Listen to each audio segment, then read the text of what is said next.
ইমামে আযম আবু হানিফা রাহমাতুল্লাহি আলাইহি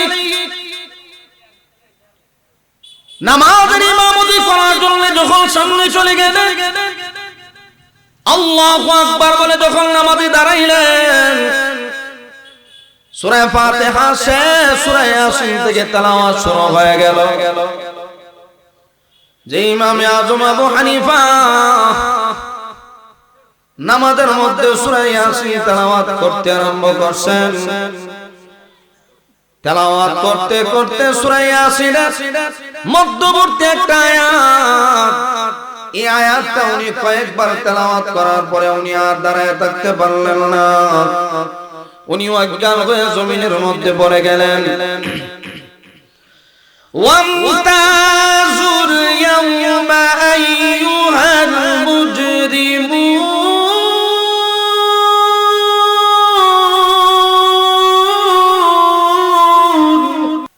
এই আয়াতের ভিতরে আল্লাহ রাব্বুল আলামিন জানায় দিয়েছেন হাসরের কঠিন ময়দানে যখন মানুষগুলি দাঁড়াবে, আল্লাহ রাব্বুল আলামিন বলবেন, হে গুনাহগারেরা, নেককারদের থেকে আলাদা হয়ে যাও, আলাদা হয়ে যাও। আমি নামাজে দাঁড়ায় ধ্যান করতেছিলাম, হাসরের মাঠ যেন আমার চোখের সামনে তুলে ধরা হইল।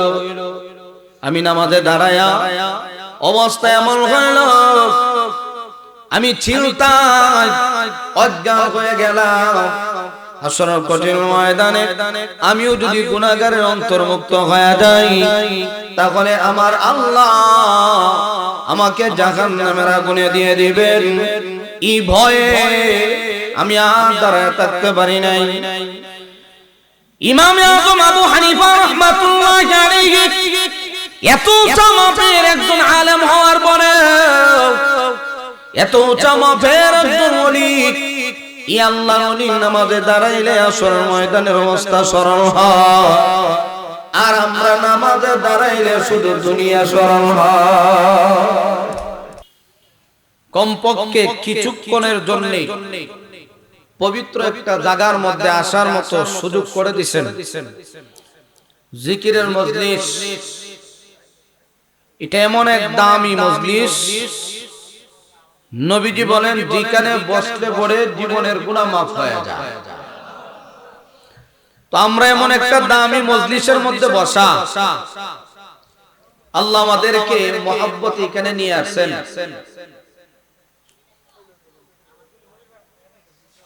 আমরা একা একা আসি নাই, ইচ্ছা স্বাধীনও আসি নাই, আল্লাহ আমাদেরকে নিয়ে আসছেন। কেন বলে হাদিসের বর্ণনায় নবীজি বলেন, আল্লাহ যাকে ভালোবাসেন, যাকে মহব্বত করেন, ভালোবাসেন, আল্লাহ রাব্বুল আলামিন ওই বান্দাকে ভালো ভালো কাজ করার সুযোগ আল্লাহ করে দেন। সুবহানাল্লাহ। নামাজ পড়া ভালো কাজ, সবাই পড়ে না, পড়তেও পারে না, কেউ আগ্রহের সাথে আগে যায় অথবা পড়ে যায়, কিন্তু নামাজ পড়ে ইচ্ছা স্বাধীন না। আল্লাহ যারে কবুল করে সেই সেজদা দিতে পারে। আর এখন মসজিদের সেজদা হয়ে গেছে মাজারের সেজদা দেওয়া। এখন মসজিদের সেজদা বাদ দিয়া এখন দুর্গা পূজা গেছে, যেইনো সুযোগ পায় ইনো সেজদা লাগায় দেয়। ঈমান এমন এক হালতে আছে আমাদের, যেই দিকে টাকা আছে প্রয়োজনে ঈমান বেচে দিব, এরপর টাকা ছাড়া যাবে না। খুব বুজুর্গের সাথে কথা, কয়েকটা বুট হইতো হেন রোজা ফুজা একসাথে দিয়া গাও গারামত মাইল লাগায় তুইছে, সব দুনিয়া খুব দান্দাবাজ। এখানে আমরা আসছি, এটা আল্লাহর হুকুমে আমরা। তো আল্লাহ রাব্বুল আলামিন আমাদেরকে নিয়ে আসছেন, আমরা আসছি, এতে আমরা খুশি না বেজার? আবারও দিল থেকে বলি আলহামদুলিল্লাহ। আমরা এই দুনিয়াতে আছি, কয়দিন থাকবো, ছিলাম কোথায়, আছি কোথায়, যাব কোথায়? ছিলাম আমরা রূহ জগতে, সেই রূহ জগৎ থেকে আল্লাহ রাব্বুল আলামিন আমাদেরকে দিলেন আলমে আরহাম, মায়ের পেটে। এই মায়ের পেট থেকে আল্লাহ রাব্বুল আলামিন আমাদেরকে দিলেন আলমে দুনিয়া, দুনিয়ার জগতে।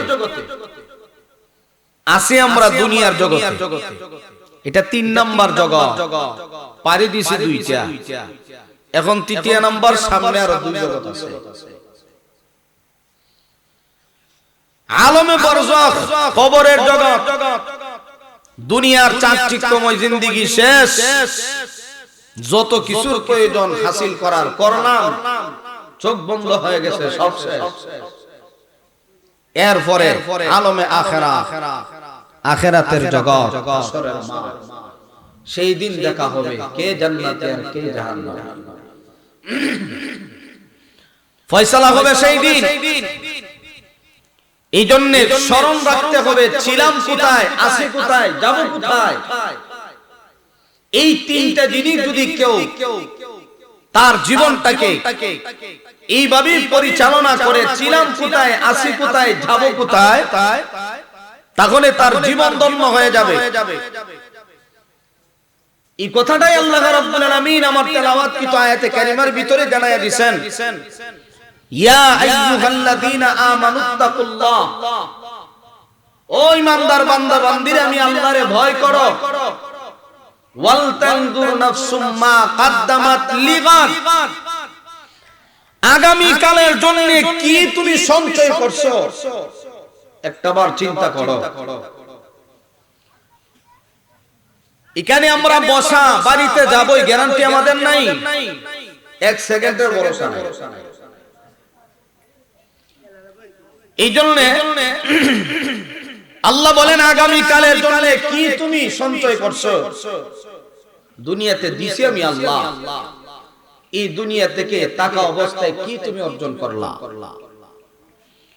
এই জন্য আমরা এখন দুনিয়াতে আসি, আল্লাহর ভয় ভীতি যার ভিতরে আছে, পরিপূর্ণ হক, পরিপূর্ণ আল্লাহর বিধান যার ভিতরে আছে, যে মানে সেই প্রকৃত ঈমানদার, তার জীবন দুনিয়ার জিন্দেগিতেও সফল, মৃত্যুর পরেও সফল। ওই বান্দাগুলিরই আল্লাহ জান্নাত দিবেন। এই জন্য আল্লাহ রাব্বুল আলামিন আমাদেরকে দুনিয়াতে দিবেন। এই দুনিয়াটা হলো একমাত্র মুমিন বান্দার জন্য সামানা অর্জন করার জায়গা। আগামী কালের জন্য কি তুমি সঞ্চয় করছো, এই দুনিয়াটা হলো সঞ্চয় করার জায়গা। এই দুনিয়াতে যদি আমি কামাই করে যাইতে পারি, চোখ বন্ধ হওয়ার আগ পর্যন্ত এই সুযোগ, এই স্বাধীনতা আল্লাহ দুনিয়াতে দিয়ে রাখছেন। আফাহাসিবতুম আন্নামা খালাকনাকুম আবাসা ওয়া আন্নাকুম ইলাইনা লা তুরজাউন।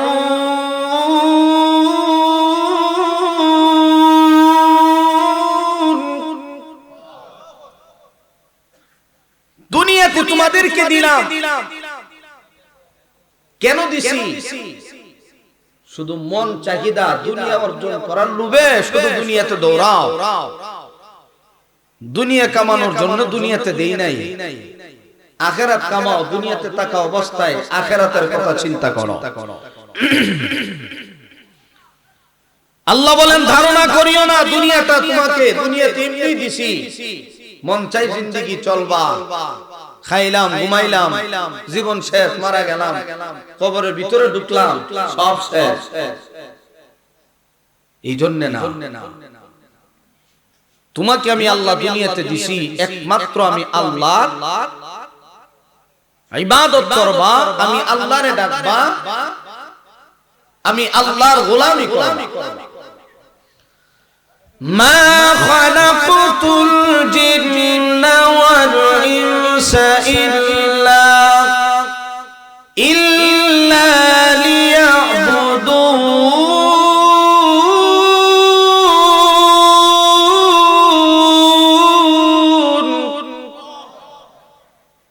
মানব জাতি জিন্নাত জাতিকে দুনিয়াতে দিছি একমাত্র আমি আল্লাহ গোলামি করার জন্য। আমি আল্লাহর ইবাদত করবে, আমি আল্লাহরে ডাকবে।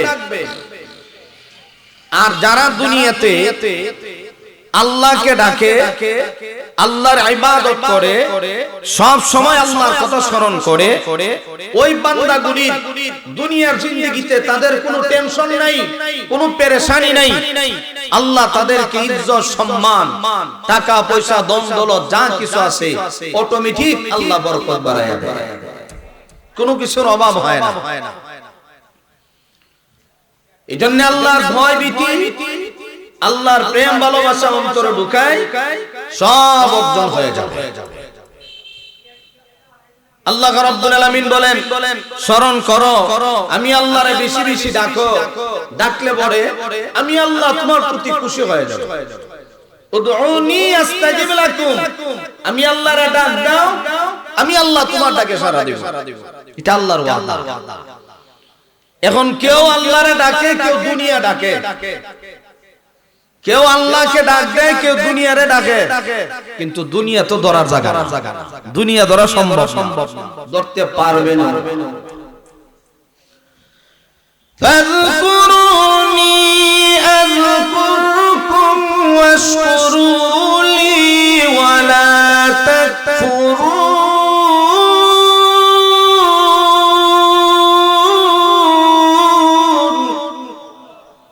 আমি আল্লাহরে স্মরণ করো, আমি আল্লাহ তোমার স্মরণ করব।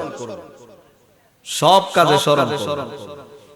বিপদে পড়ছো, আমি আল্লাহর পক্ষ থেকে সাহায্য চলে আসছে। খাবার নাই, অভাব অনটনে আছো, আমি আল্লাহর পক্ষ থেকে তোমার খাবারের ব্যবস্থা হয়ে যাবে। তুমি দুশ্চিন্তায় আছো, পেরেশানির ভিতরে আছো, আমি আল্লাহরে স্মরণ করো, তোমার পেরেশানি দূর হয়ে যাবে। এই জন্য বান্দা যদি আল্লাহ রাব্বুল আলামিনকে 24 ঘন্টা স্মরণ রাখতে পারে, আল্লাহ বলেন আমি আল্লাহ তোমারে স্মরণ করব, আমি আল্লাহ তোমাকে স্মরণ করব। অতএব বান্দা, এই দুনিয়াটা টাকার জায়গা না, যে যত বেশি আল্লাহ রাব্বুল আলামিনকে ডাকবে, তত বেশি আল্লাহ তার সম্মান মর্যাদা বাড়ায় দিবেন। এই জন্য আল্লাহ আগে শর্ত দিলেন, ও ইমানদার বান্দা বান্দিরা, আমি আল্লাহরে ভয় করো। আগে দিলের ভিতরে ভয় ঢুকাইতে হবে। ভয় ভীতি যদি অন্তরে না থাকে, কোনো কিছুই ভালো লাগবে না। নামাজের ভিতরে দাঁড়াইলাম, নামাজ পড়লাম, দিলের ভিতরে কোনো ভয় নাই, এই নামাজের মধ্যে খুশু আসবে। রোজা রাখলাম, ভয় ভীতি নাই, সারা বছর যে পরিমাণ গীবত হয় না রমজান মাসে, সারা বছর যে পরিমাণ গীবত হয় না রমজান মাসে বেশি হয়। কারণ ইমাম সাহেব, মুয়াজ্জিন সাহেব শুনেও রমজান মাস, বাজারে গেল ইমাম সাহেবের দোষ, মুয়াজ্জিন সাহেবের দোষ, বেটা বিপদে পড়ে বাড়িতে গেছে, বাড়িতে গেলেও দোষ, টাচ মোবাইল চালাইলো কি এক মুসিবত আছে ইমাম মুয়াজ্জিন সাহেব।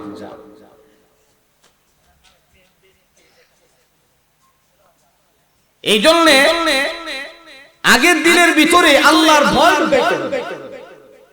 আল্লাহর প্রেম যদি আমি ঢুকাইতে পারি পরিপূর্ণভাবে, তাহলে দেখবেন আমার জীবন সুন্দর হবে, আমার চলাফেরা সুন্দর হবে, সামাজিক জীবন সুন্দর হবে, পারিবারিক জীবন সুন্দর হবে।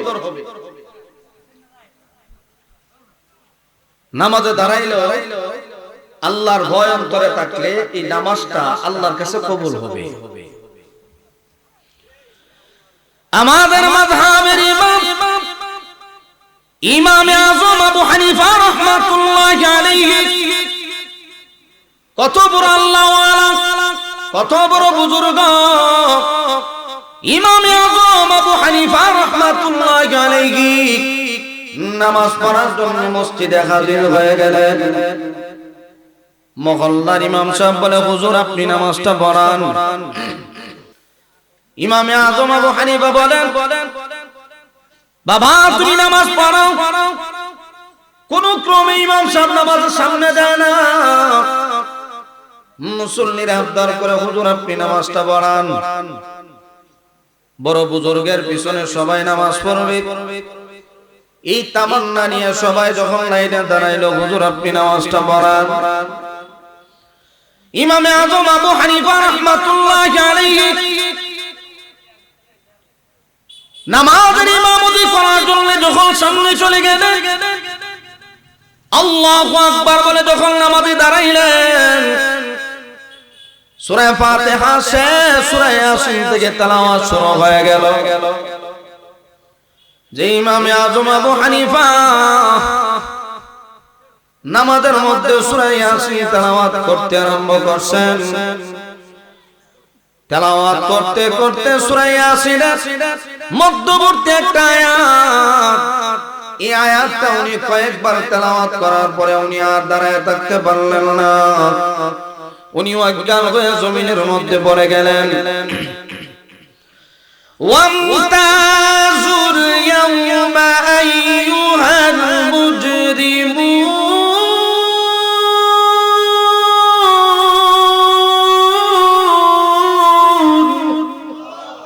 এই আয়াতটা কয়েকবার তেলাওয়াত করছে। তেলাওয়াত করার পরে হঠাৎ করে অজ্ঞান হইয়া মাটিতে পড়ে গেছে। কিছু সময় পরে মুসল্লিরা টানাটানি করে, কিছু সময় পরে হুজুর যখন ফিরে আসলো, জিজ্ঞাসা করলেন, হুজুর হঠাৎ করে তেলাওয়াত করতে গিয়ে একটা আয়াত কয়েকবার তেলাওয়াত করলেন, অজ্ঞান হয়ে জমিনে পড়লেন, কারণ কি? বলে, ও বাবা, এই আয়াতের ভিতরে আল্লাহ রাব্বুল আলামিন জানায় দিয়েছেন, হাসরের কঠিন ময়দানে যখন মানুষগুলি দাঁড়াবে, আল্লাহ রাব্বুল আলামিন বলবেন, হে গুনাহগারেরা, নেককারদের থেকে আলাদা হয়ে যাও, আলাদা হয়ে যাও।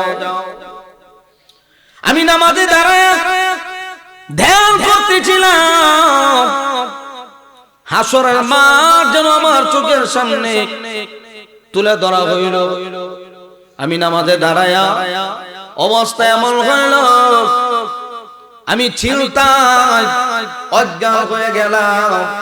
হাসরের কঠিন ময়দানে আমিও যদি গুনাহগারের অন্তর্ভুক্ত হয়ে যাই, তাহলে আমার আল্লাহ আমাকে জাহান্নামের আগুনে দিয়ে দিবেন।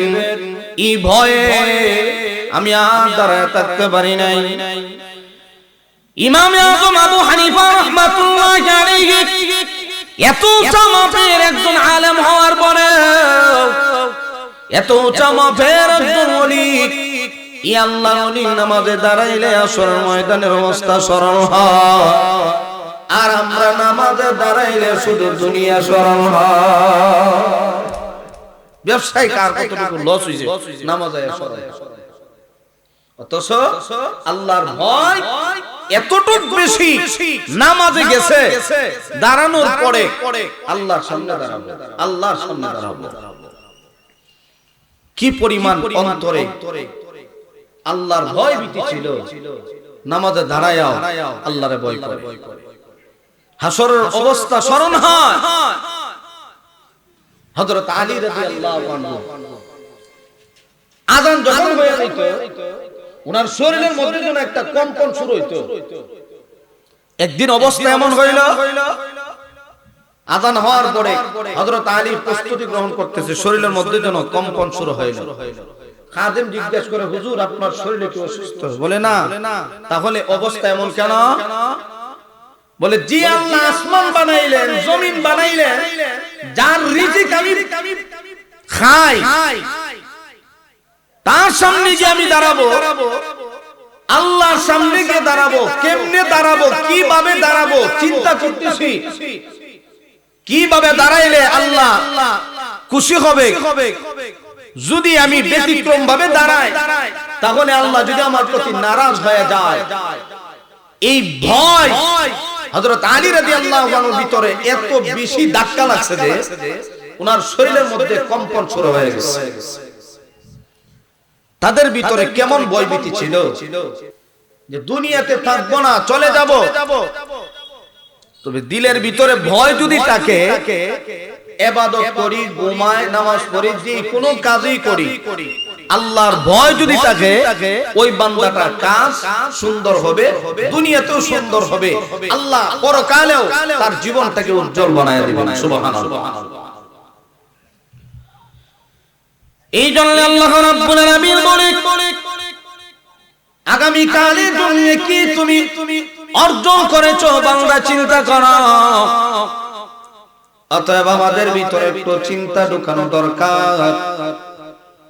ও মুরব্বী বাবা, ও যুবক ভাই, অনেক মুরব্বী বাবা এমন আছে 80 বছর পার হয়ে গেল, 90 বছর পার হয়ে গেল, 70 বছর পার হয়ে গেল, 60 বছর পার হয়ে গেল। এই যে জীবনটা আমি পার করলাম, কিভাবে কেমনি কি আমি আল্লাহর সামনে দাঁড়াবো, কি নিয়ে দাঁড়াবো, একটা বার কি চিন্তা করেছেন? এখন অনেক মুরব্বী এমন আছে দাঁড়াইতে পারে না, লাঠির মধ্যে বল দিয়ে দাঁড়ায়, সিগারেট ছাড়ে না। আছে না? নাই? কাশতে কাশতে কাইতে দিতেছে, এর হলো সিগারেট টানা ছাড়ে না। আমার এক মুসল্লি আছে, বিরাট ইম্পোর্টের লোক, বাহিরে গেলে হাঁটা চলা এত বালা, নামাজ হইলে সে টান দিয়ে গিয়ে সামনে গেল। একদিন জিগাইলাম, শরীর বালা, হাঁটতে পারেন, বাজারে যাইতে পারেন, মসজিদ আইলে শেয়ার লাগে, বাবা আইতে আসি কোমর বেদনা হরে, কোমর ব্যথা করে, এই জন্য মসজিদ আইসে শেয়ার বয়ে নামাজ পড়ে। নামাজ হইব বুলেও নামাজ হইব। আর শেয়ারের মুসল্লি এরা মারাত্মক, বুল ধরলেও বিপদ। এই জন্য শেয়ারওয়ালা নামাজি যারা আছে, কষ্ট করিয়া বাড়ির মধ্যে নামাজ পড়ে, মসজিদে অন্তত বাড়ির নামাজ, এই শেয়ার টানাটানি থেকে বাড়ির বালা।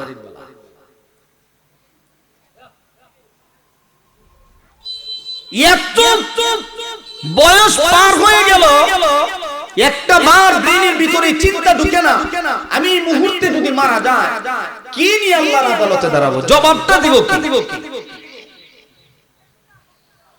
এই জন্য আল্লাহর হাবিব বলে, ও মায়ার উম্মত,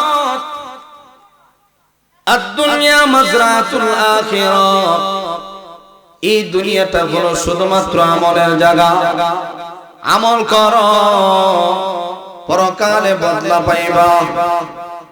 দুনিয়াতে শুধু আমলের জায়গা, আমল করো, আর এই আমলটা ইখলাসের নিয়তে করো, তাহলে দেখবা তোমার এই আমলটা কবুল হবে। আখলিস দীনাকা ইয়াকফিকাল আমালুল কলিল। আমল যদি অল্প হয়, এই আমলটা যদি শিরিক মুক্ত হয়, এই আমলটা যদি বেদাত মুক্ত হয়, এই আমলটাই নাজাতের জন্য যথেষ্ট। আমল যদি অল্প হয়, যদি বেদাত মুক্ত হয়, শিরিক মুক্ত হয়, এই আমলই যথেষ্ট। الذي خلق الموت والحياة ليبلوكم أيكم أحسن عملا। আল্লাহ রাব্বুল আলামিন বলে, হায়াত দিলাম, মওত দিলাম, এ বান্দা পরীক্ষা পরীক্ষা করার জন্য কে দুনিয়াতে ভালো আমল করো। আল্লাহ রাব্বুল আলামিন বলেন আহসানু আমালা, ভালো আমল, আমলটা যেন বেদাত মুক্ত হয়, আমলটা যেন শিরক মুক্ত হয়, এই আমল নাজাতের জন্য যথেষ্ট হয়ে যাবে। অতএব আল্লাহকে ডাকো, আল্লাহর ভয় ভীতি অন্তরে ঢুকাও। যদি আল্লাহর ভয় ভীতি অন্তরের ভিতরে থাকে তাহলে ইবাদত কবুল হবে। ইবাদত যে করব, নামাজের মধ্যে দাঁড়াইলেও আল্লাহর কথা স্মরণ হবে, নামাজটা আল্লাহর দরবারে কবুল হবে। আল্লাহর ভয় ভীতি যদি অন্তরে থাকে, যদিও তুমি দুর্বল, তুমি গরীব, তুমি অসহায়, ঘরে খাবার নাই, আল্লাহর ভয় যদি অন্তরে থাকে, আমার আল্লাহ তোমার খাবারের ব্যবস্থা করে দিবে। অতএব দুনিয়াটা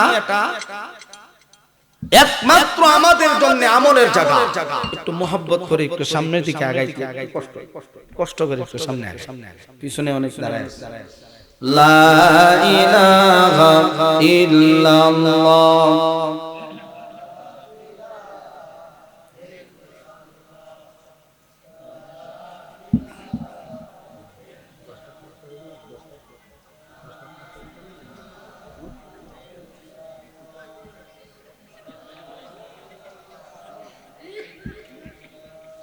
লা ইলাহা ইল্লাল্লাহ মুহাম্মাদুর রাসূলুল্লাহ। মাশাআল্লাহ, একটু সামনে আগায় বসেন। মাশাআল্লাহ। তাহলে আমরা 24 ঘন্টা এই চিন্তা মাথার ভিতরে ঢুকিয়ে রাখতে হবে যে আমি মারা যাওয়ার পরে কি জবাব দেব। অতএব দুনিয়াতে আল্লাহর ভয় ভীতি অন্তরে নিয়েই চলা লাগবে। চললে পরে দুনিয়াতে লাভ। আল্লাহর ভয় থাকলে সম্মানও বাড়ে, মর্যাদাও বাড়ে, রিজিকও বাড়ে, হায়াতও বাড়ে। অতএব আল্লাহ রাব্বুল আলামিন রিজিকে বরকত দিবেন, এই বিশ্বাস দিলের ভিতরে রাখতে হবে।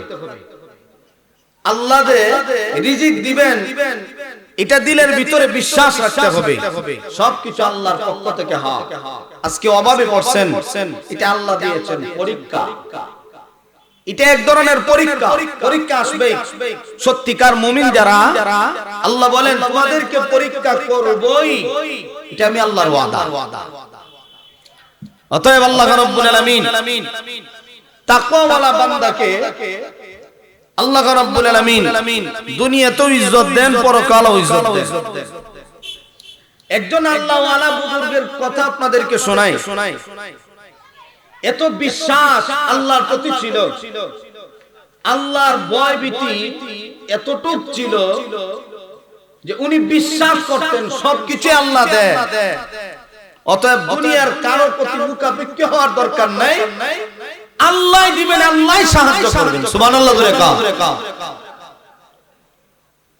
আবু মুসলিম খাওলানি রাহমাতুল্লাহি আলাইহি বহুত বড় একজন বুজুর্গ আলেম। উনার দিলটা এত পরিষ্কার ছিল। একদিন হজে যাওয়ার জন্য প্রস্তুতি চলছে, উনি এলান করে দিলেন মানুষদেরকে এলাকার মধ্যে সবাইকে জানায়া দাও কারা কারা আমি আবু মুসলিমের সাথে হজে যাবে, তারা যেন প্রস্তুত হয় আমার সাথে হজে যাবে।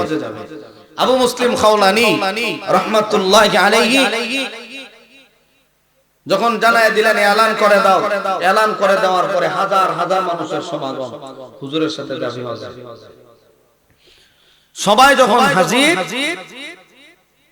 উনি জানায় দিলেন শোনো, এক নাম্বার আমার সাথে যাইতে গেলে সাথে কোনো কিছুই নেওয়া যাবে না, শুধু বাহনটা ছাড়া টাকা পয়সা খাবার দাবার যা কিছু আছে কোনো কিছুই নেওয়া যাবে না। মোট কথা খালি হাত, শুধু আমার সাথে যাইবা। হজে যাইবো খালি হাতে সম্ভব? হাজার হাজার মানুষ, এর ভিতরে দেখা যায় অর্ধেক মানুষই নাই, গেছে গা। ভাই 3 দিনের লাগে কেডা কেডা যাইবেন মসজিদ ভরা 3 দিনের কথা কইলো 6-7 জন আছে বাকি সব জায়গায় উঠিয়া আবু মুসলিম খাওলানি রাহমাতুল্লাহি আলাইহি উনি যখন বললেন টাকা পয়সাও সাথে নিতে পারবা না খাবারও নিতে পারবা না শুধুমাত্র খালি হাত আমার সাথে যাইবা তে মানুষগুলি জিজ্ঞাসা করে কেমনে খাবো আবু মুসলিম খাওলানি রাহমাতুল্লাহি আলাইহি বলেন যার মেহমান হয়ে আমরা তার বাড়িতে যাব তিনি আমাদের মেহমানদারি করবেন আমাদের কি পেরেশানি সুবহানাল্লাহ জোরে কা আমরা যার বাড়ির মেহমান হব তিনি আমাদের মেহমানদারি করবেন টেনশন কিসের আবু মুসলিম খাওলানি রাহমাতুল্লাহি আলাইহি এই কথা বলার পরে দেখা যায় অনেক মানুষই চলে গেল কয়েকশো মানুষ শুধুমাত্র আছে ওই মানুষগুলি ডাক দিয়ে অনেক ও আল্লাহর ওলি আমরা আছি প্রয়োজনে জীবন যাক সমস্যা নাই আপনার সাথে আমরা সফরে যাব আল্লাহর ঘর দেখার জন্য যাব আবু মুসলিম খাওলানি রাহমাতুল্লাহি আলাইহি বললেন চলো সবাই চলো বিসমিল্লাহ বলে যখন রওনা হয়ে গেল সফর করতেছেন সফর চলছে চলতে চলতে এক পর্যায়ে দেখা যায় মানুষগুলি ক্লান্ত হয়ে গেল সওয়ারিগুলি ক্লান্ত হয়ে গেল এত পেটের ক্ষুধা আর সহ্য হয় না সহ্য করতে পারে না বাহনগুলি পর্যন্ত পেটের ক্ষুধায় চটপট করে মানুষগুলি ডাক দেয়া কয় ও আবু মুসলিম খাওলানি আপনি আমাদের খাবারের ব্যবস্থা করেন উনার বিশ্বাসটা ছিল কার উপরে তাকওয়া ছিল কার উপরে তাওয়াক্কুল আল্লাহর উপরে আল্লাহ খাওয়াবে আর মুমিন বান্দার গুণ হইল সব সময় এই বিশ্বাস তার দিলের ভিতরে আছে যে যা কিছুই আসে ওয়ালা রাব্বিহিম ইয়াতাওয়াক্কালুন